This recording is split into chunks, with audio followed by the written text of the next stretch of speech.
प्यारे विद्यार्थियों, आप देख रहे हो हिंदी ए मॉडल पेपर नहीं है, ये मॉडल पेपर का बाप है। क्योंकि इसमें अगर आपने देख लिया तो समझ लीजिए कि आपको मॉडल पेपर शायद जितने भी सेट्स हैं ना टर्म वन के लिए उनको पढ़ने की ज़रूरत नहीं है। इसमें अपठित गद्यांश से लेकर के मैं आपको बता देता हूँ पहले। अपठित गद्यांश से लेकर के पद्यांश भी, साथ में व्याकरण संबंधी प्रश्न जितने भी आपके होते हैं मैं दिखा देता हूँ। एक बार रुकिए, थोड़ा सा देखिए। व्याकरण जो आपका आएगा, व्याकरण में आपके क्रियाएं देखेंगे, साथ ही साथ में आपकी और भी जो है पर्यायवाची शब्द देखेंगे। उसके अलावा जो है समास देखेंगे। उसके अलावा जो है आपका अ, हमारे जो मिश्रित वाक्य हैं इनको देखेंगे। और आपका और भी मैं बताऊंगा, हर चीज़ इसमें मिलेगा। और इसमें वाच्य भी देखेंगे। इसके अलावा जो है अभी मैं आपको और बता देता हूँ पाठों के जो है हम यहाँ पर उदाहरण क्वेश्चन भी देखेंगे, यानी चैप्टर वाइज क्वेश्चन, सारे चैप्टर वाइज। ये चैप्टर देखिए, ये चैप्टर से गद्यांश लिया गया है, ठीक है। और यहाँ पर जो है इसके क्वेश्चंस देखेंगे। और साथ ही साथ जितने भी क्वेश्चंस बनते हैं, मतलब एक वीडियो में सारा निचोड़।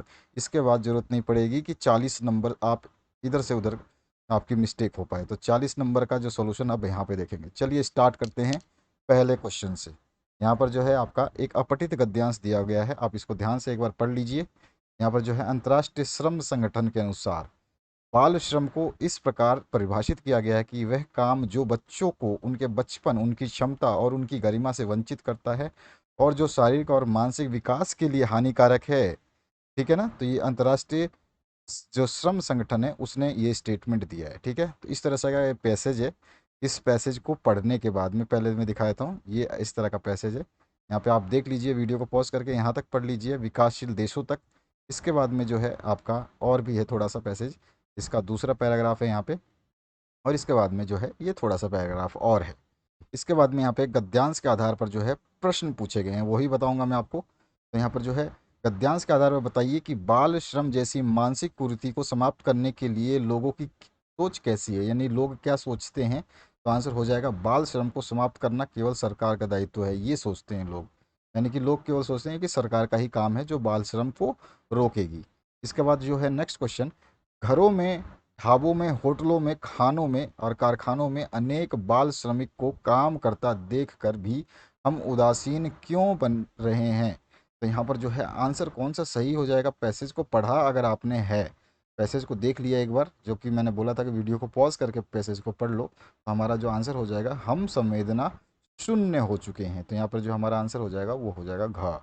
इसके बाद में है पद्यांश के आधार पर बताइए कि बाल श्रम को रोकने के लिए सार्थक प्रयास क्यों किए जाने चाहिए। तो क्या आंसर हो जाएगा इसका। तो इसका हो जाएगा आपका क ऑप्शन, बाल श्रम के कारण बच्चों का बचपन छिन जाता है। इसके बाद में है आपका नेक्स्ट क्वेश्चन, बच्चों को बाल श्रम के लिए क्यों विवश किया जाता है। तो क्या आंसर हो जाएगा आपका, निर्धनता और भुखमरी की वजह से। तो यहाँ पे ख ऑप्शन जो है आपका करेक्ट हो जाएगा। इसके बाद में है आपका पांचवा क्वेश्चन इसमें इसी पैसेज से, बाल श्रम जैसे सामाजिक अभिशाप से देश को क्या नुकसान होता है। तो देश को क्या नुकसान होता है, यहाँ पे चार ऑप्शंस दिए गए हैं, इनमें से आपको सेलेक्ट करना है। तो आंसर हो जाएगा हमारा, बाल श्रम से देश का आने वाला कल अंधकार की ओर जाने लगता है। तो यहाँ पर जो है आपका घ ऑप्शन ये करेक्ट हो जाएगा। अथवा की बात करें तो निसंदेह सहजता, इस तरह से ये आपका एक पैसेज दिया गया है। इस पैसेज का पहला पार्ट यहाँ तक है, इसको आप पढ़ लें। उसके बाद में है थोड़ा सा और दूसरा पैराग्राफ जो है यहाँ पर है, इसको भी एक बार पढ़ लें। रीड करने में कोई दिक्कत नहीं है, रीड करना चाहिए। और इसके बाद में थोड़ा सा और भी है इधर, और इसके बाद में और हल्का सा यहाँ पर है। इसके बाद में इसके प्रश्न है। प्रश्न में है, गद्यांश के आधार पर बताइए कि महिला सशक्तिकरण की आवश्यकता क्यों महसूस की गई। तो इस अगर पद्यांश को आपने पढ़ लिया होगा तो आपको आंसर जो है समझ में आ जाएगा। तो समाज में महिलाओं की स्थिति निर्बल थी इसलिए। तो यहाँ पर जो है आपका का ऑप्शन जो है ये करेक्ट हो जाएगा। इसके बाद में ग्रामीण में परिवर्तन लाने के लिए ग्रामीण सोच में परिवर्तन लाने के लिए क्या किया जा सकता है। तो इसका आंसर क्या हो जाएगा, शिक्षा का प्रसार। तो यहाँ पर जो है घ ऑप्शन है आपका करेक्ट हो जाएगा। इसके बाद में है, अब लोग बेटियों को बोझ नहीं समझते, यह समाज की किस सोच का परिणाम है। तो यहाँ पर जो है कौन सा समाज का सोच का परिणाम है, ये सकारात्मक। इसके बाद में है आपका, महिला सशक्तिकरण से परिवार की आर्थिक स्थिति पर क्या प्रभाव दिखाई दिया। तो यहाँ पर जो है आप कौन सा आंसर बताएंगे। तो आंसर हो जाएगा आर्थिक स्थिति में सुदृढ़ता। तो यहाँ पर जो है आपका ग ऑप्शन जो है ये हो जाएगा सही। इसके बाद में है आपका नेक्स्ट क्वेश्चन, क्या महिलाओं के सशक्तिकरण का पक्ष मात्र आर्थिक रूप से सशक्त होना ही है? तो यहाँ पे आंसर क्या आ जाएगा इस स्टेटमेंट में से? अगर आपने पैसेज पढ़ा है तो बिल्कुल सही तरीके से बताओगे तो इसका आंसर हो जाएगा नहीं, इनका जो है भय मुक्त प्रतिबंधों से मुक्त होना भी आवश्यक है। यहाँ पे घ ऑप्शन जो है करेक्ट हो जाएगा। इसके बाद में है यहाँ पे काव्यांश। अभी हमने दो अनसीन पैसेज देखे, अब दो अनसीन जो है काव्य देखेंगे, यानी कि कविता देखेंगे। तो यहाँ पर देखिए ये कविता है, यहाँ पर देश से शुरू हुई है और यहाँ तक है। इसको पढ़ लीजिए एक बार, थोड़ा सा पढ़ने में कुछ नहीं जाएगा। तो यहाँ पर उसके बाद में थोड़ी सी लाइनें और हैं। इसके बाद में पहला जो प्रश्न पूछा गया, अब असह्य इस दर्द से मैं हर्षय अ, असह्य दर्द का क्या कारण है, या का कारण क्या है? तो असह्य दर्द का कारण आपको बताना है। तो इस पंक्तियों को अगर आपने पढ़ा है तो इसका सही आंसर क्या हो जाएगा, जो है वनों का ना रहना। तो यहाँ पे ग ऑप्शन जो है करेक्ट हो जाएगा। इसके बाद में है, जब कुल्हाड़ों की तृषा है बढ़ रही, कथन से क्या तात्पर्य है? तो यहाँ पर जो है इस कथन का तात्पर्य आपको बताना है। तो सेकंड क्वेश्चन का जो आंसर है वो क्या हो जाएगा, पेड़ों को काट कर भी तृप्त ना होना। तो कौन सा आंसर आ जाएगा आपका, घ ऑप्शन। इसके बाद में है, अंत्येष्टि के लिए लकड़ियां सुलभ ना होने का कारण है। तो इसका आंसर क्या आ जाएगा, वन काटे जा रहे हैं ये, ठीक है, ये कारण है। इसके बाद में पेड़ों को मानव बंधु क्यों कहा गया है? तो आंसर क्या आ जाएगा, पेड़ हमें अपना सर्वस्व देते हैं। तो यहाँ पर जो है आपका ऑप्शन करेक्ट हो जाएगा। और इस कविता में क्या प्रेरणा दी गई है? तो यहाँ पे क्या आ जाएगा आंसर, वन संरक्षण की। तो हमारा जो घ ऑप्शन है वो करेक्ट हो जाएगा। इसके बाद में एक अथवा में फिर से एक छोटा सा कविता का जो है लाइनें आपको देखने को मिल रही है। इस लाइनों को आप पढ़ सकते हैं एक बार, ये कुछ लाइनें हैं। और इसके बाद में जो है यहाँ पर कविता ये ख़त्म हो जाएगी। तो इस कविता को पढ़ने के बाद में हमें जो है लाइनों के हिसाब से आंसर्स देने हैं। तो यहाँ पर जो पहला क्वेश्चन पूछा गया, काव्यांश के आधार पर बताइए कि कवित्री ने अपने बचपन को किस रूप में पुनः पाया। यहाँ पे क्या आंसर हो जाएगा, अपनी बिटिया के रूप में। अगर काव्यांश को पढ़ा होगा तो आपको समझ में आएगा। तो यहाँ पर जो है ख ऑप्शन करेक्ट हो जाएगा। कवित्री वर्षों से किसे खोज रही थी? तो आंसर क्या हो जाएगा, तो अपने बचपन को। तो यहाँ पे कौन सा आंसर सही हो जाएगा, अपने बचपन को। उसके बाद में है आपका, कवित्री की बेटी के चेहरे पर किस कारण विजय गर्व झलक रहा था? तो क्या आंसर आ जाएगा यहाँ पर थर्ड का? तो थर्ड का आ जाएगा आपका जो है, माँ को मिट्टी खिलाने लाने के कारण। तो यहाँ पे जो है आपका ग ऑप्शन करेक्ट हो जाएगा। इसके बाद में नेक्स्ट जो है आपसे पूछा गया है, मिट्टी खिलाने आई बेटी की छवि कैसी थी? तो कैसा आंसर हो जाएगा आपका इसका? तो उसका जो है अंग अंग पुलकित हो रहा था और उसकी भोली आंखों से उत्सुकता छलक रही थी। तो इसमें ख ऑप्शन जो है आपका करेक्ट हो जाएगा। इसके बाद में है आपका नेक्स्ट क्वेश्चन, इससे पैसेज से, बेटी और माँ के बीच में क्या संवाद हुआ है? तो यहाँ पर जो है आंसर क्या हो जाएगा, बेटी और बीच उसकी अगर आपने लाइनें पढ़ी हैं तो आपको समझ में आ जाएगा। तो माँ ने पूछा यह क्या लाई हो, और बेटी बोली बोल उठी माँ काओ। तो यहाँ पे कौन सा आंसर, खाओ। तो कौन सा आंसर हो जाएगा? तो यहाँ पर देखो, आराम से समझ में आएगा। तो यहाँ पे काओ, काओ, खाओ नहीं काओ। तो यहाँ पर जो का ऑप्शन है ये करेक्ट हो जाएगा। ठीक है, अगर आपने इस पैसेज को पढ़ा है तो समझ में आएगा कि ये आंसर होगा। इसीलिए बोला था मैंने पैसेज पढ़ लेना। अब ये एक व्यवहारिक व्याकरण। अब व्याकरण संबंधी प्रश्न कैसे पूछे जाएंगे, क्या आंसर होगा, अब मैं सब कुछ बताने वाला हूँ। बड़े ध्यान से सुन लेना। जो बच्चे इस वीडियो को देख रहे हैं केवल टाइम पास करने के लिए देख रहे हो तो अभी से अभी आप वीडियो बंद कर दो, कोई फ़ायदा नहीं होगा। अगर आप सुन रहे हो तो हर चीज़ बताने वाला हूँ, निर्देश अनुसार ये छोड़ दो। क्या है देखिए, आपके सकर्मक और अकर्मक क्रियाएं आएंगी, ठीक है। तो किस वाक्य में सकर्मक क्रिया नहीं है, नहीं पूछा गया है, तो आंसर आपको इसमें जो मयूर नाचता है इसमें जो है आपका कौन सा क्रिया नहीं है, सकर्मक क्रिया नहीं है। ठीक है, ध्यान रखना है, इस तरह के प्रश्न पूछे जाएंगे या पूछ लेगा कि सकर्मक क्रिया किसमें है। ठीक है, यहाँ पर किस वाक्य में अकर्मक क्रिया है? तो यहाँ पे जो आंसर आप इसमें से बताएंगे तो यहाँ पे आ जाएगा खंबा खड़ा है, ये है आपका ऑप्शन। ठीक है, ध्यान रखना बड़े समझ के, क्योंकि अकर्मक क्रिया और सकर्मक क्रिया को एक बार पढ़ लेना कि क्या होता है, इसकी डेफिनेशन क्या होती है। इसके बाद में आपका नेक्स्ट, इनमें से सकर्मक क्रिया वाले वाक्य को चुनना है। इनमें से, तो यहाँ पर जो है आंसर क्या हो जाएगा, ब वाला ऑप्शन सही हो जाएगा। तो अक्षरों ने केले सॉरी, अक्षरा ने केले खरीदे, ये जो है आपका कौन सा वाक्य है? सकर्मक क्रिया। तो यहाँ पे जो है अक्षरा ने क्या खरीदे हैं? केले खरीदे हैं। और आकाश में चिड़िया चिड़िया उड़ रही है, इसमें क्रिया कौन सी है? तो इसमें देखिए यहाँ पर दो है, आकाश में चिड़िया उड़ रही है और यहाँ पर आकाश में चिड़िया आसमान में उड़ती है। तो इन दोनों में भी इसमें भी अकर्मक क्रिया हो जाएगा और इसमें भी आपका अकर्मक क्रिया है। इसके बाद में है सकर्मक क्रिया कौन सी है, इनसे बताना है आपको आंसर देख करके। तो उसने केले खरीद कर खाए, तो ये है सकर्मक क्रिया। ठीक है। इसके बाद में आते हैं लोग कहानी पढ़ते हैं, इसमें कौन सी क्रिया है? देखिए मैं 8-10 क्वेश्चन एक्स्ट्रा बता रहा हूँ ताकि आपको कोई दिक्कत ना हो, समझ में भी आ जाए कि क्या चीज़ है। ठीक है। तो लोग कहानी पढ़ते हैं, इसमें कौन सी क्रिया है? तो यहाँ पे अभी क्या है, पहले आपको दे दिया है फिर पूछ रहा है कौन सी क्रिया है, तो यहाँ पे आ जाएगा सकर्मक क्रिया। इसके बाद में कौन शब्द समूह अंग का पर्यायवाची, अब पर्यायवाची देख रहे हैं हम, तो आपको बताना है कि कौन सा शब्द समूह अंग का पर्यायवाची है। अंग का पर्यायवाची आपको बताना है इसमें से। तो यहाँ पे देखिए अनोखा, मुखड़ा, मुख, हाथ, गला, कान, आँख, कान, सिर, हिस्सा, भाग, अंश। तो यहाँ पे अंग का जो है आपको बताना है कि कौन सा जो है पर्यायवाची है। तो बिल्कुल सही दिखाई दे रहा है आपको, चौथा ऑप्शन करेक्ट हो जाएगा। इसके बाद में देखिए और भी प्रश्न पूछे जा सकते हैं जो कि इन सालों में पूछे गए हैं। जैसे गंगा का पर्यायवाची कौन सा है? तो यहाँ पर मैंने सारे दिए हैं गंगा के पर्यायवाची, ये सारे के सारे हैं। लेकिन क्वेश्चन में अ ब स द में शायद इनमें से कोई एक ही ऑप्शन देखने को मिले, बाकी ऑप्शन नहीं देखने को मिले। तो आपको पता होना चाहिए कि इसके पर्यायवाची क्या क्या हैं। समझ में आया मैं क्या बोल रहा हूँ? इसीलिए बोला था कि वीडियो को ध्यान से देखना, मैं समझाता हुआ जाऊँगा आपको हर चीज़। तो गंगा का पर्यायवाची नहीं है, इस तरह से भी पूछा जा सकता है कि गंगा का पर्यायवाची कौन सा नहीं है। तो उसमें से 3 मान लो ये दे दिए और एक कुछ और लिख देगा। कुछ समझ में आया?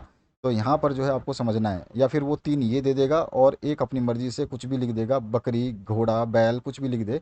तो गंगा का पर्यायवाची है या नहीं है, इस तरह से क्वेश्चन बनेगा। ध्यान रखना, दोबारा बोल रहा हूँ, पर्यायवाची है या नहीं है, इस तरह से क्वेश्चन बनेगा। लेकिन आपको पर्यायवाची पता होगा तभी तो आप उस पर टिक करोगे कि है या नहीं है। तो आपको ये पर्यायवाची याद कर लेने हैं, मैंने यहाँ लिख दिया है ताकि आप लोगों को बुक में ढूंढना ना पड़े। बाकी आप और भी सर्च कर सकते हो, बहुत सारे जो है आपको बुक में ये मिल जाएगा। और इसके और भी बहुत सारे शब्द होते हैं, फिर भी मैंने जो नॉर्मल आराम से जो हमें याद होते हैं और ज़्यादातर पूछे जाते हैं वो लिखा है। गाय का पर्यायवाची है, और ये क्वेश्चन बन सकता है गाय का पर्यायवाची नहीं है। तो इसमें 3 ऑप्शन दे देगा, कोई भी 3 ऑप्शन उठा के दे देगा, कोई भी 3 ऑप्शन उठाने के बाद में एक ऑप्शन अलग से दे देगा अपनी मर्जी से और बोलेगा गाय का पर्यायवाची कौन सा नहीं है। तो उसमें से आपको सेलेक्ट करना पड़ेगा, लेकिन गाय का पर्यायवाची आपको पता होगा तब तो सेलेक्ट करोगे। तो ये सारे के सारे गाय के पर्यायवाची हैं, इनको याद कर लेना।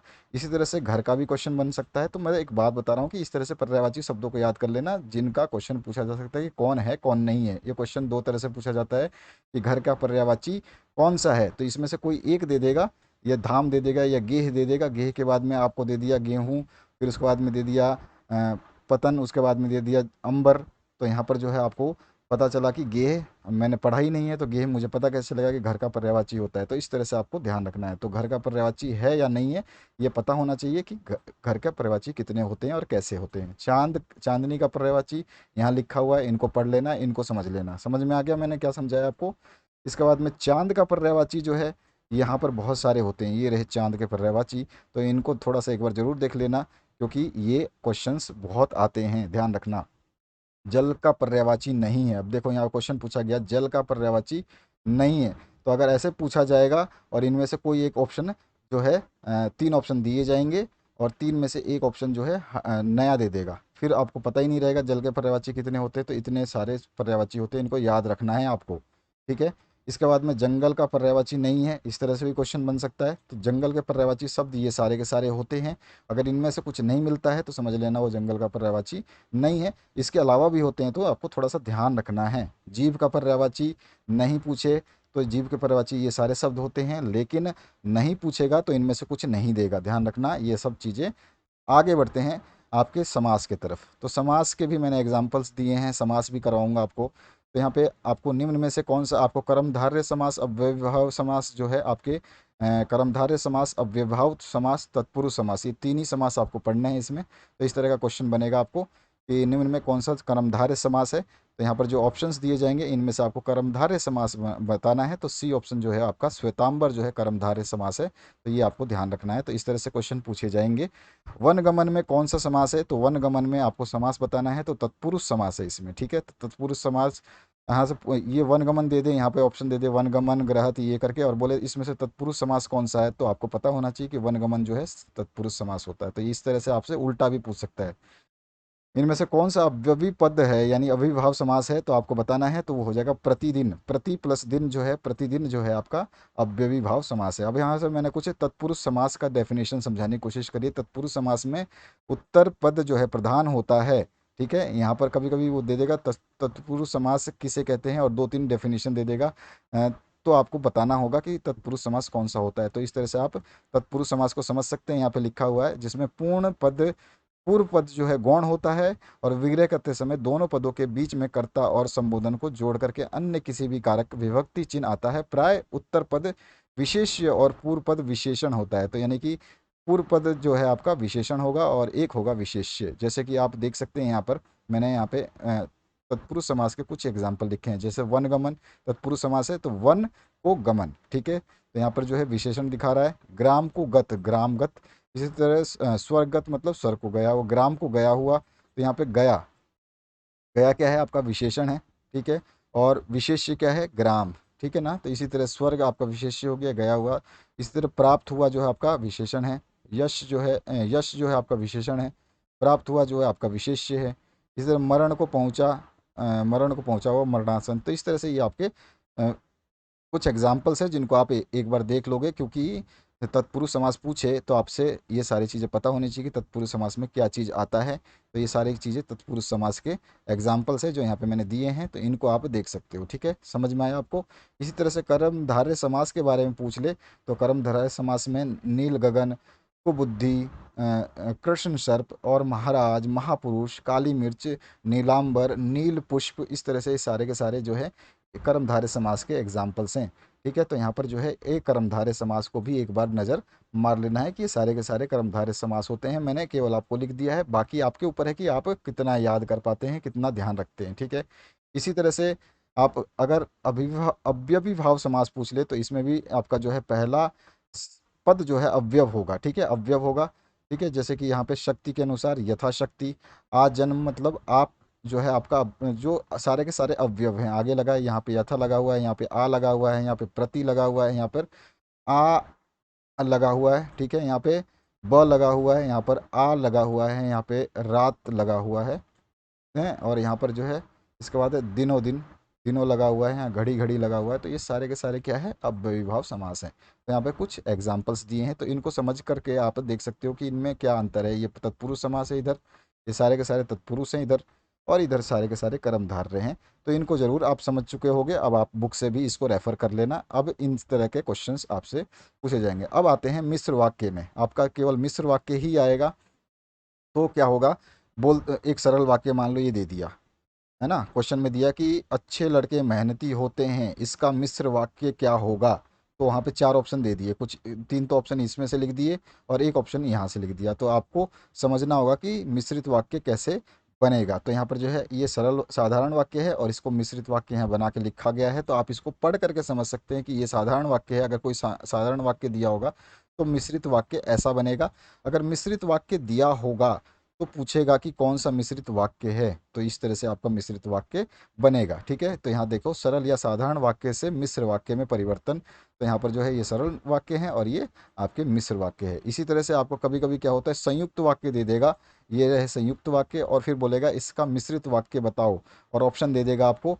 चार ऑप्शन में से कोई एक ऑप्शन सही होगा जो मिश्रित वाक्य होगा। तो यहाँ पे देखो, समझो कि यहाँ पर जो है मैं अच्छा खेला किंतु हार गया, तो यद्यपि मैं अच्छा खेला फिर भी हार गया, ये मिश्रित वाक्य है, ठीक है। तो यहाँ पे आपको समझना है कि आपको कैसे समझना है कि मिश्रित वाक्य संयुक्त वाक्य से कैसे चेंज होता है।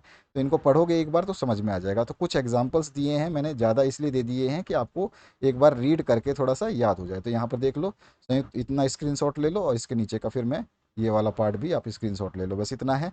अब इसमें आगे आते हैं हम नेक्स्ट पार्ट की तरफ। निम्नलिखित में से कौन सा कर्म वाच्य, अब वाच्य की बात कर रहे हैं, तो यहाँ पे कर्म वाच्य पूछ रहा है। तो यहाँ पे चौथा ऑप्शन जो है आपका करेक्ट हो जाएगा, मोहन के द्वारा पत्र लिखा जाता है, ये आपका कर्म वाच्य है।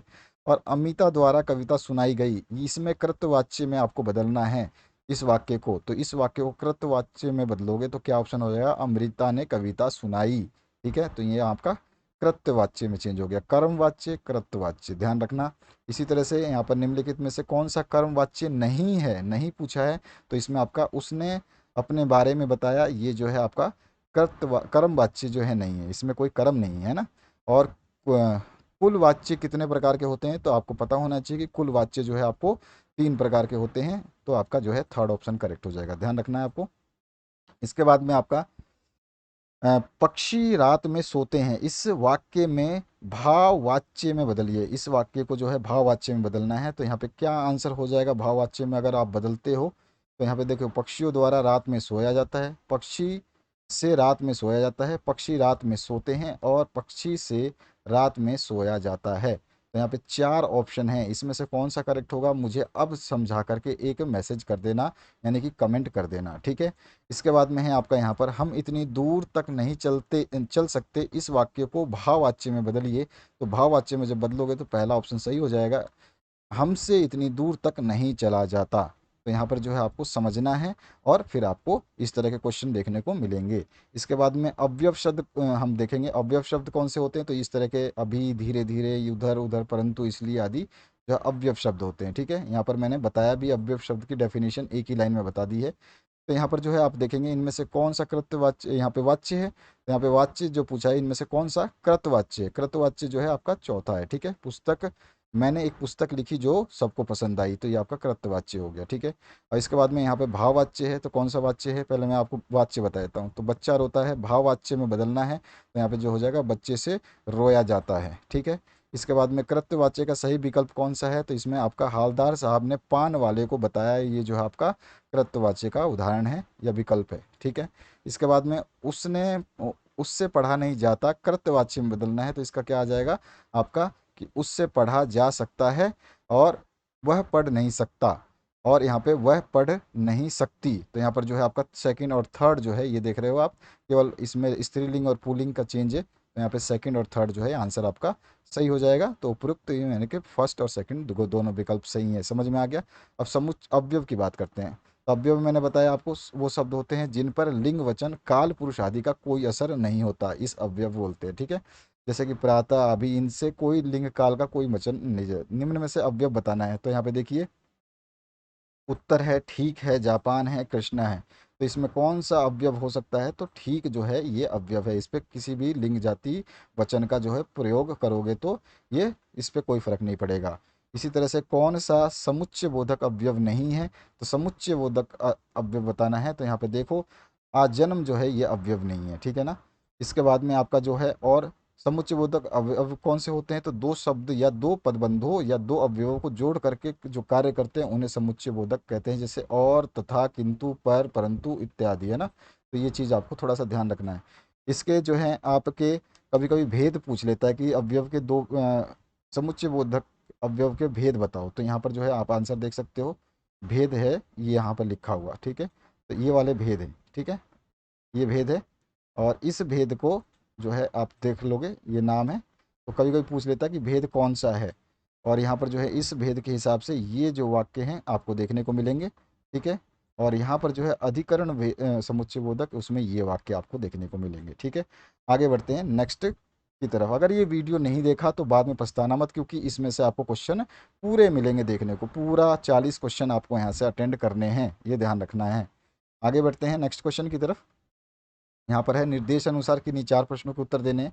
तो निम्नलिखित वाक्यों का वाच्य जो है आपको लिखना है। तो वाच्य जब आपको निम्नलिखित का लिखना है, तो कौन सा वाच्य होगा, तो यहाँ पर आप देखो, पर्यटकों द्वारा तीर्थ यात्रा की जाएगी। अब आपको अच्छे तरह से पता होगा कि इसका क्या आंसर होने वाला है, तो यहाँ पे आंसर क्या हो जाएगा, कर्म वाच्य है ये, ठीक है।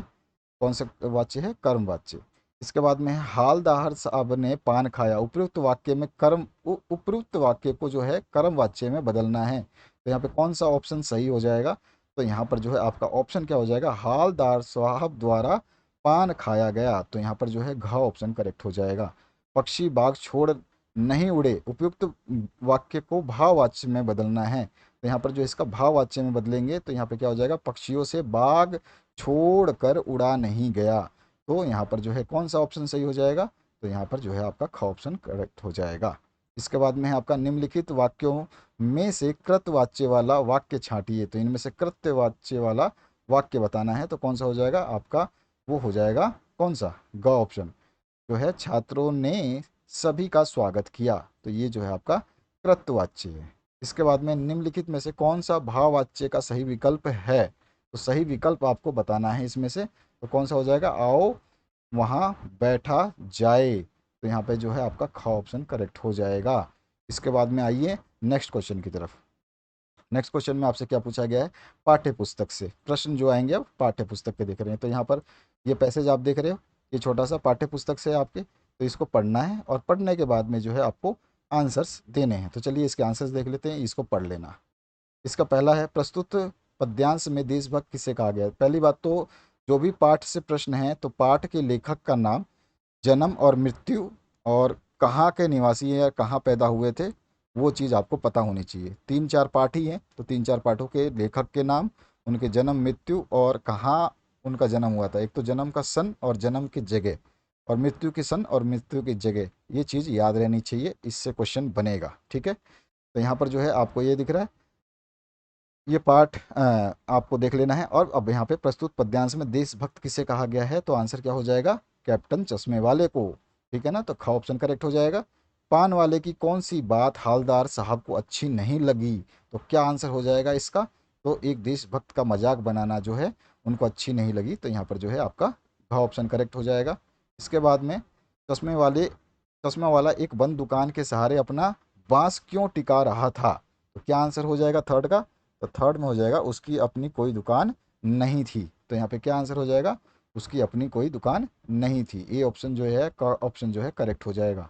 उसके बाद में हालदार साहब पान वाले से कैप्टन चश्मे वाले के बारे में क्या पूछना चाहते थे, तो इसे कैप्टन क्यों कहते हैं, ग ऑप्शन जो है इसका करेक्ट हो जाएगा।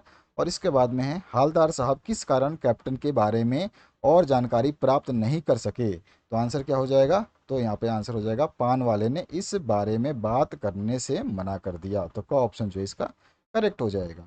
इस तरह से ये एक पैसेज मतलब एक बना हुआ है, तो इस तरह का पैसेज आएगा, उस पैसेज में से आपको आंसर सेलेक्ट करने होंगे और उस चैप्टर का नॉलेज होना चाहिए, तभी जाके आप आंसर्स दे पाओगे। तो 4 ही चैप्टर हैं, उनको ढंग से पढ़ लेना, इसी वीडियो में आपको क्लियर हो जाएगा अगर आप इस वीडियो को अंत तक देखते हो तो।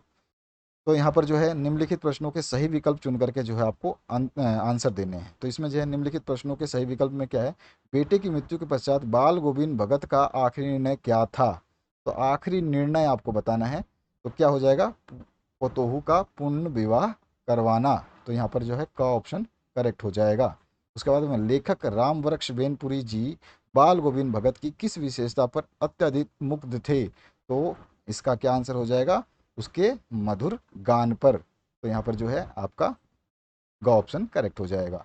अब आते हैं आगे। ठीक है, तो यहाँ पर देखिए, प्रति नदी किसके लिए प्रयोग किया गया है, तो ये देखिए कौन सा है आपका, योग का संदेश। कौन सा है ये, अब समझ में आ गया होगा आपको, सूर्य के पद वाले। ठीक है, तो सूर्य के पद के क्वेश्चंस देख रहे हैं।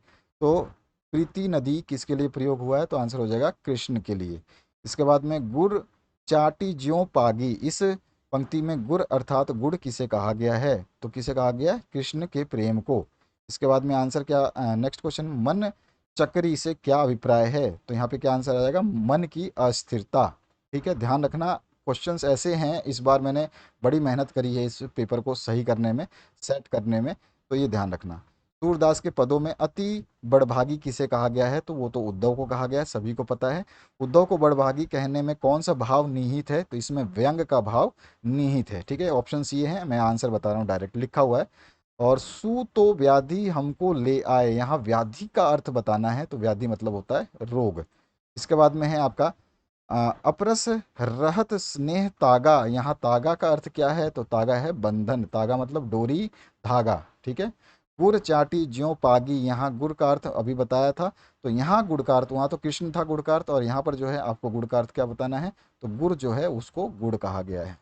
इसके बाद में है गोपियों स्वयं को क्या समझती हैं, तो वो अपने आप को अबला समझती हैं। और गोपियों को कृष्ण का व्यवहार कैसा प्रतीत होता है, तो आंसर हो जाएगा छल पूर्ण। ठीक है, तो ध्यान रखना है, आपको आंसर बताते जा रहा हूँ। कवि के अनुसार गोपियों का स्वभाव कैसा है, देखिए इस चैप्टर से आपको कोई पंक्ति भी दे सकता है, पंक्ति देने के बाद पूछे उसमें से भी क्वेश्चन पूछेगा, तो इन क्वेश्चनों में से ही घूम फिर के आने वाले हैं। तो यहाँ पे आपका छल पूर्ण हो गया। कवि के अनुसार गोपियों का स्वभाव कैसा है, तो वो भोला है। इसके बाद में गोपियों को अकेला छोड़कर कृष्ण कहाँ चले गए, तो वो कहाँ चले गए, याद रखना ये चीज़, क्वेश्चन थोड़ा सा इंपॉर्टेंट है, मथुरा।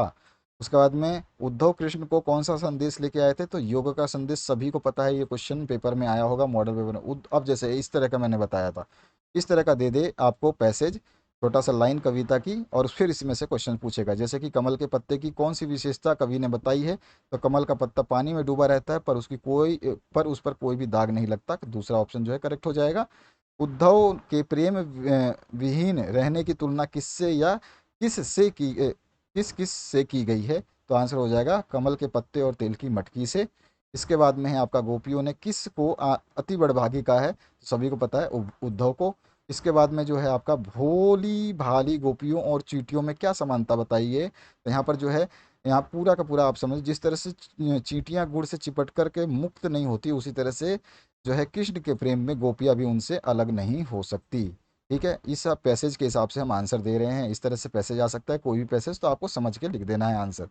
प्रीति नदी में ना बैरयो का अर्थ क्या है, प्रीति नदी में ना बोरयो का अर्थ क्या है, तो यहाँ पे क्या हो जाएगा, प्रीत की नदी आंसर क्या हो जाएगा, प्रेम रूपी नदी में कभी पैर नहीं डुबोया, अर्थात जिसने कभी प्रेम नहीं किया, तो यहाँ पे जो है आपका सेकंड ऑप्शन जो है करेक्ट हो जाएगा। अब निम्नलिखित काव्यांश को पढ़ करके फिर से, तो इस तरह से फिर से आपका एक पैसेज आ सकता है उसी तरह का, उद्धव वाला ही। ठीक है ना, सूरदास यहाँ पे नाम भी लिखा है, सूरदास का जन्म, मृत्यु, ये सब ध्यान रखना, ठीक है ना। हाँ, गोपियाँ अपनी मन की व्यथा को क्यों नहीं कह पा रही हैं, तो इसका आंसर आसानी से इसमें से समझ सकते हो कि कौन सा आंसर हो जाएगा। गोपियाँ जो हैं, कौन सा आंसर सही होगा आप देख सकते हैं, इसमें आपको बताना चाहिए। तो कृष्ण के वियोग में गोपिकाएं जो हैं तन मन से बहुत व्यथित हैं, और उन्हें आशा थी कि कृष्ण उनसे मिलने आएंगे, लेकिन कृष्ण उनसे मिलने नहीं आए, इसलिए वो अपनी व्यथा को किसी से नहीं कह पा रही हैं। थर्ड ऑप्शन जो इसमें आपको सही लगेगा। इसके बाद में है गोपिया का धैर्य क्यों टूटने लगा, तो उन्हें विश्वास था कि कृष्ण उनसे मिलने जरूर आएंगे, लेकिन कृष्ण नहीं आए, इसलिए उनका धैर्य टूटने लगा। उसके बाद में जो है आपका नेक्स्ट जो है इसमें, हाँ एक और चीज़ है, इसमें दोनों विकल्प सही हैं, क्योंकि कृष्ण ने उद्धव को योग साधना सिखाने के लिए गोपियों के पास भेजा, इसलिए उनका धैर्य टूटने लगा। तो आपका फर्स्ट और सेकंड दोनों सही हो जाएगा, तो यहाँ पे थर्ड ऑप्शन जो है सही हो जाएगा, फोर्थ ऑप्शन जो है सही हो जाएगा, नहीं, थर्ड ऑप्शन जो है सही हो जाएगा, दोनों विकल्प सही है ना।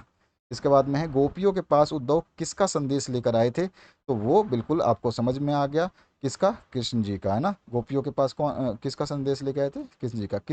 किस मर्यादा के उल्लंघन की बात गोपियाँ उद्धव से कह रही हैं, तो उद्धव से किसकी बात कर रही हैं, तो गोपियाँ जो है किसके बारे में बता रही हैं, किस मर्यादा के उल्लंघन के बारे में आपको जो है आंसर बताना है। तो यहाँ पे कृष्ण द्वारा प्रेम की मर्यादा का, या फिर जो है उद्धव के उपदेश देने की मर्यादा के बारे में, या गोपियों के प्रेम की मर्यादा के बारे में, या दिए गए विकल्पों के सही उत्तर सभी सही हैं, तो यहाँ पर जो है आप बताएंगे, इसका कमेंट मुझे करके बताना, ठीक है। एक आधा क्वेश्चन मैं आपके लिए छोड़ रहा हूँ।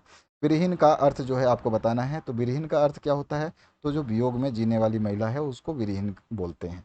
इसके बाद में है आपका नेक्स्ट जो आपका अट नहीं रही, तो यहाँ पे सभी लोग खालिस्तान से दुखी हैं, फसल, ये धुन तरी मुस्कान और फसल शायद उसी चैप्टर से, बादल कहाँ से आ रहे हैं, तो देखिए वर्षा होने के कारण जो है सभी लोग खालिस्तान से दुखी हैं, तो किस लिए दुखी हैं, तो आपको सभी को पता है कि ये जल भराव के कारण या गर्मी के ताप के कारण, तो आंसर क्या हो जाएगा यहाँ पे, तो जल भराव के कारण या फिर गर्मी के ताप के कारण, तो यहाँ पे क्या आंसर होना चाहिए, तो आंसर हो जाएगा आपका जो है सॉरी, आंसर जो होगा वो क्या हो जाएगा आपका, तो यहाँ पे गर्मी के ताप के कारण।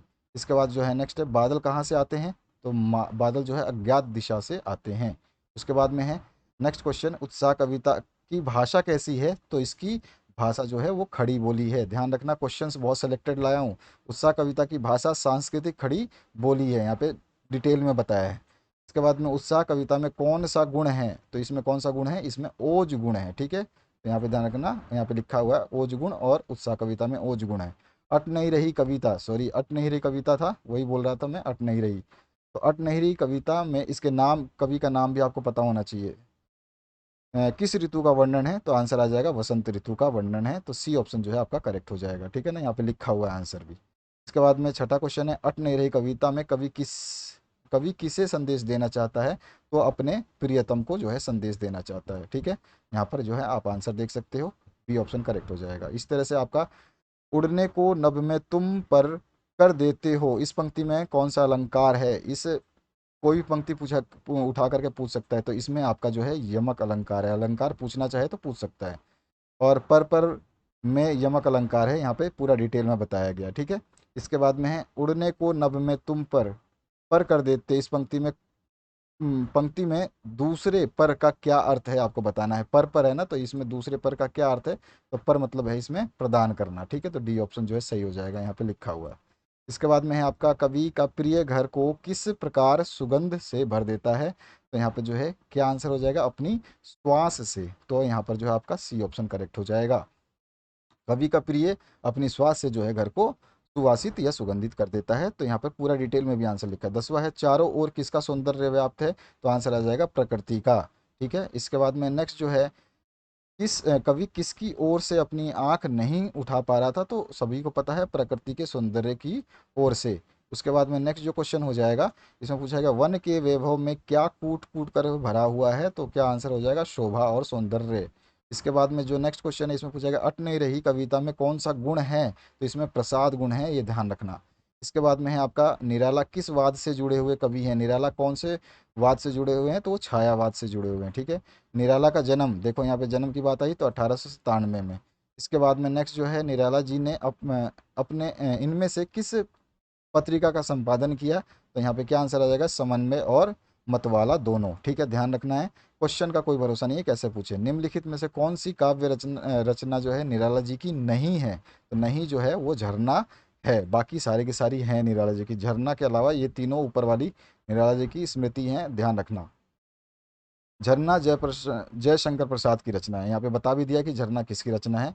और निराला जी की अधिकतर रचनाएं जो है खालिस्तान में मिलती हैं, तो वो मुक्तक में मिलती हैं, ध्यान रखना। इसके बाद में है उत्साह एक खालिस्तान है, तो उत्साह क्या है, आह्वान गीत है, ठीक है, यहाँ पर आह्वान गीत है। इसके बाद में है आपका उत्साह कविता में कवि किसका आह्वान कर रहा है, तो बादलों का आह्वान कर रहा है, सभी को पता है। इसके बाद में है बादलों को किसके समान सुंदर माना गया है, तो आंसर क्या हो जाएगा, काले घुंघराले बालों के समान। और बादलों को किसकी कल्पना के समान पाले हुए माना गया है, तो क्या आंसर हो जाएगा, वो बाल कल्पना के समान। उसके बाद में बादलों के हृदय में खालिस्तान सुंदरता छिपी है, तो विद्युत की सुंदरता छिपी हुई है, ध्यान रखना है आपको। कवि ने एक बार देख लोगे इस वीडियो को ध्यान से, तो आपको जरूरत नहीं पड़ेगी दोबारा इस वीडियो को देखने को, ना ही इस क्वेश्चन को याद करने की। कवि ने बादलों को कैसा कहा है, तो आंसर हो जाएगा आपका नवजीवन वाले। इसके बाद में है नेक्स्ट क्वेश्चन जो इसमें पूछा गया है आपसे, इसमें क्या पूछा गया है, नूतन कविता फिर भर दो। अच्छा, नूतन कविता फिर भर दो, कवि नूतन कविता किस में भरने की बात कह रहा है, तो आंसर हो जाएगा आपका ए और बी दोनों, बादलों में और स्वयं के अपने जीवन में भी। तो सी ऑप्शन जो है इसका करेक्ट हो जाएगा। इसके बाद में है कविता में झोपड़ी में कमल खिलने का क्या आशय है, तो गरीबी में आनंद इसका आशय है, ठीक है। यहाँ पे आपको ध्यान रखना है, वो क्वेश्चंस उठाए हैं जो क्वेश्चंस आप एग्जामिनर कैसे पूछे, आपको 40 के 40 लाने हैं। कवि को एक एक टक कौन निहार रहा है, तो वो शिशु निहार रहा है, सभी को पता है। बच्चे की मुस्कान में मुस्कान में किसे पिघलने की शक्ति है, तो बच्चे की मुस्कान में किसे पिघलाने की शक्ति है, तो कठोर व्यक्ति के मन को, ठीक है ना। इसके बाद में नेक्स्ट है, किसकी मुस्कान इतनी मोहक है कि वह मुर्दे में भी जान डाल दे, तो वो नन्हे शिशु की है, ये बिल्कुल सही है। इसके बाद में बच्चे की मुस्कान मुर्दे में जान डाल देती है, इसका अर्थ क्या है, तो हताश व्यक्ति में आशा का संचार कर देती है। नन्हे शिशु का शरीर किसकी तरह खिल उठता है, तो आंसर आ जाएगा कमल की तरह। और नन्हा शिशु किसकी ओर अपलक देखता है, तो वो कवि को देखता है। कवि फसल में किसकी महिमा पर प्रकाश डाला गया है, तो यहाँ पर फसलों की। इसके बाद में है आपका मिट्टी का गुण धर्म किसे कहा गया है, तो वो फसल को कहा गया है। और वायु का योगदान किन्हें बड़ा करने में होता है, तो वो फसलों को बड़ा करने में होता है। तो तीनों का आंसर अभी फसल ही आया है। फसलों में किन की मेहनत छिपी है, तो किसानों की मेहनत छिपी है। कवि के अनुसार फसलें किन का बदला हुआ रूप है, तो सूर्य की किरणों का बदला हुआ रूप है। अच्छा इंपॉर्टेंट क्वेश्चन है, ध्यान रखना। फसलें किसके अमृत भरे प्रभाव से सींच कर पुष्ट हुई हैं? तो नदियों से हुई हैं। और शिशु की प्रथम गुरु कौन होती हैं? तो सभी को पता है, माँ होती हैं। उसके बाद में भादों की रात कैसी होती है? तो वो अंधेरी रात होती है। ध्यान रखना, बहुत ही सेलेक्टेड क्वेश्चंस हैं, आपको मिलेंगे मिलेंगे। लेखक बाल गोविंद भगत किस गुण पर जो है मुग्ध थे? तो क्या आ जाएगा? मधुर संगीत। अब बाल गोविंद भगत है ना, उनकी बात कर रहे हैं हम। मधुर संगीत गायन, ठीक है। और भगत जी भजन गाते समय क्या बजाया करते थे? सभी को पता है, खंजेड़ी बजाया करते थे। इसके बाद में है बाल गोविंद गोविंद किसके पद गाया करते थे? वो कबीर के पद गाया करते थे। ये क्वेश्चन बहुत इंपॉर्टेंट है, आ चुका है ये सीबीएसई में। बाल गोविंद के गीतों को सुनकर वहां उपस्थित सभी लोग क्या करते थे? तो ये भी क्वेश्चन आ चुका है यूपी बोर्ड में, झूम उठते थे। और भगत जी का बेटा कैसा था? तो ये आपका क्वेश्चन एमपी बोर्ड का है, इसमें था सुस्त और बोदा। और पूरब में लोही लगने शब्द से क्या मतलब है? तो यहाँ पे आ जाएगा सुबह के समय सूरज की लालिमा। थोड़ा ध्यान रखना है, ये क्वेश्चन थोड़ा सा इंपॉर्टेंट है। और जनाति ब्रह्म का अर्थ क्या है? इस लाइन का अर्थ क्या है? तो आंसर हो जाएगा जो ब्रह्म को जानता है वही ब्राह्मण है। फर्स्ट ऑप्शन जो है आपका करेक्ट हो जाएगा। लेखक ने बाल गोविंद की कितनी उम्र बताई है? आयु पूछा गया है, ध्यान रखना, लेखक का आयु 60 वर्ष, ठीक है। और बाल गोविंद भगत से जो गंगा लगभग कितनी कोस दूर थी? तो 30 कोस, आंसर याद रखना। और बाल गोविंद भगत की प्रभातियां कब तक चलती थी? तो फागुन तक, ठीक है। ध्यान रखना। बाल गोविंद भगत की मृत्यु किस कारण हुई थी? ये भी क्वेश्चन। तो उच्च रक्तचाप यानी कि दिल का दौरा। इसके बाद में है आपका लेखक के बचपन का नाम क्या था? तो यहाँ पर हम जो है अब तारकेश्वर नाथ पे पहुंच चुके हैं। तो उनका नाम था तारकेश्वर नाथ। उसके अलावा जो है यहाँ पर दूसरा क्वेश्चन साइड से देखते जाते हैं। माँ ने भोलेनाथ के घाव पर क्या लगाया था? तो पिसी हुई हल्दी लगाई थी। उसके बाद दो लड़के बैल बनकर क्या खींचते थे? तो वो खींचते थे, मोठ खींचते थे। तो यहाँ पर जो है आंसर लिखा हुआ है, मोठ खींचते थे। लेखक के पिता किसके भक्त थे? तो वो शिव जी के भक्त थे। इसके बाद में है आपका मकई के खेतों में किनका झुंड चर रहा था? तो आंसर क्या हो जाएगा? चिड़ियों का। तो यहाँ लिखा हुआ है चिड़ियों का। लेखक का बचपन में किससे अधिक जुड़ाव था? तो अपने पिता से अधिक जुड़ाव था। भोलेनाथ को कौन सी शरारत महंगी पड़ी? तो चूहों के बिल में पानी डालना जो है उसको महंगी पड़ी। आगे है अमोला किसे कहते हैं? तो आम का उगता हुआ पौधे को कहते हैं अमोला। यहाँ पे लिखा हुआ आंसर। इसके बाद में लेखक बचपन में अपने पिताजी के साथ कौन सा खेल खेलता था? तो वो कुश्ती का खेल खेलता था। और भोलेनाथ पूजा के समय मस्तक पर कैसा तिलक लगाते थे? तो वो लगाते थे भभूत का। तो यहाँ पे नीचे लिखा हुआ है सी ऑप्शन, भभूत का। इसके बाद में है आपका बुढ़वा बेईमान मांगे करेले का चोखा कहकर बच्चों ने किसको चिढ़ाया? तो उसने चिढ़ाया था मनसून तिवारी को। बी ऑप्शन जो है करेक्ट हो जाएगा, यहाँ पे लिखा है, ठीक है। मुसन तिवारी को, मनसून बोल रहा हूँ, मुसन तिवारी को। और भोलेनाथ और उसके साथी अपने घरौंदे के किवाड़ किस चीज से बनाते थे? तो वो दिया सलाई से बनाते थे। तो यहाँ पे आपका ये वाला दिया सलाई आंसर सही हो जाएगा। आंसर सबसे नीचे सभी में लिखे हैं मैंने जानबूझ के, ताकि आपको दिक्कत ना हो। भोलानाथ और उसके साथी मूसलाधार बारिश में पेड़ की जड़ से किस प्रकार चिपक गए थे? तो आंसर क्या हो जाएगा? जैसे कुत्ते के कान में अठई यानी कि चिचड़ी चिपक जाती है, ठीक है। तो यहाँ पर कौन सा आंसर आ जाएगा? बी वाला, ठीक है। इसके बाद में लड़के और डैश पराई पीर नहीं समझते। तो यहाँ पे डैश में क्या आएगा? तो बंदर। यहाँ पे सी ऑप्शन जो है करेक्ट हो जाएगा। इसके बाद में है आपका जब भोलेनाथ चूहे के बिल में पानी डाल के आया उस समय उसकी माँ क्या कर रही थी? बहुत अच्छा क्वेश्चन है। तो वो चावल जो है साफ कर रही थी। उसके बाद माता के आंचल उपन्यास में कब का घटनाक्रम अंकित है? तो आंसर हो जाएगा 1930 के दशक का। तो यहाँ पे जो है ए ऑप्शन करेक्ट हो जाएगा, नीचे लिखा हुआ आंसर, ठीक है। तो यहाँ पर देख लिया। अब आगे आते हैं, मृदंग कब बजती है? तो आंसर क्या हो जाएगा? जब लड़कों का संग हो तब बजती है। तो सी ऑप्शन जो है करेक्ट हो जाएगा। इसके बाद में लेखक के पिता राम नामी बही में कितनी बार राम लिखते हैं? तो 1000 बार लिखते हैं। तो आंसर क्या हो जाएगा? 1000, ठीक है। यहाँ पे लिखा हुआ आंसर। और इसके बाद में है लेखक के पिता आटे की गोलियां किसे खिलाते थे? तो ये तो सभी को पता होगा, मछलियों को, ठीक है। अब आते हैं हम अपठित गद्यांश, जो आपके ये अपठित गद्यांश है। यहाँ पर देख लीजिए, ये अपठित गद्यांश एक्स्ट्रा है, जो आप ये आपका यहाँ खत्म हो गया मॉडल पेपर, ठीक है। लेकिन अगर आप और भी अपठित गद्यांश देखना चाहते हैं तो ये जरूर देख लें।